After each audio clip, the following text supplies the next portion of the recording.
years that I have been a photographer, the process has always been my exploration into the unpeeled layers of my soul and personal inspiration, leading me to enjoy food photography, still life, and people.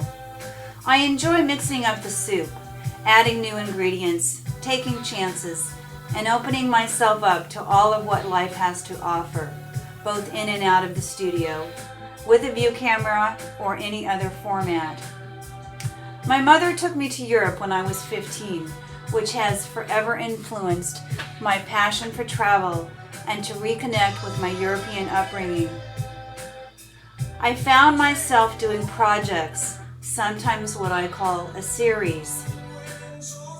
The series of antique kitchen utensils were photographed on 100-year-old furniture drawings I found in an attic in Germany. The manager of the antique store was just too happy to give these away for free, as she was waiting for an artist who would appreciate their beauty. Thus, I used them as the backgrounds. When I had an opportunity to shoot with a 20 by 24 view camera, I jumped at the chance. I wanted to photograph male nudes, only I was so shy, so I covered up their private parts with this tea-dyed cheesecloth. The images began to look like, what would Jesus look like? I photographed a series of flowers for interior decorating, and I was trying to figure out how I could photograph flowers differently. I thought of these beautiful orchids and put them upside down in water, and thus I called it In Water. On a recent trip to Greece, I was mesmerized by the white cave dwellings on the cliffs of Santorini.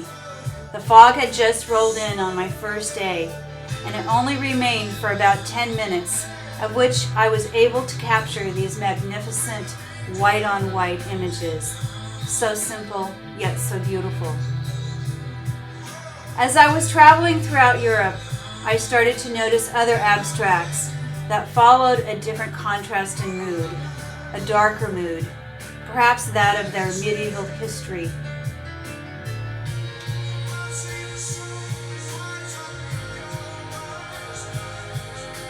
Europe will always be an inspiration. The place, the people, the food, the wine.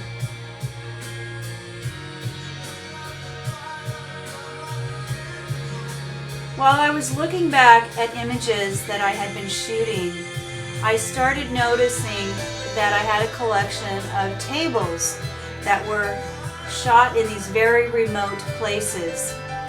One was a pool table in a ghost town in the Sierras. One was a table in an Indian pueblo near Santa Fe.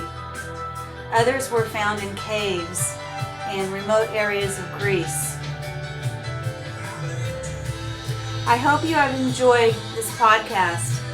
I will be featuring a new one coming soon called Angeli, which are angels photographed in Italy.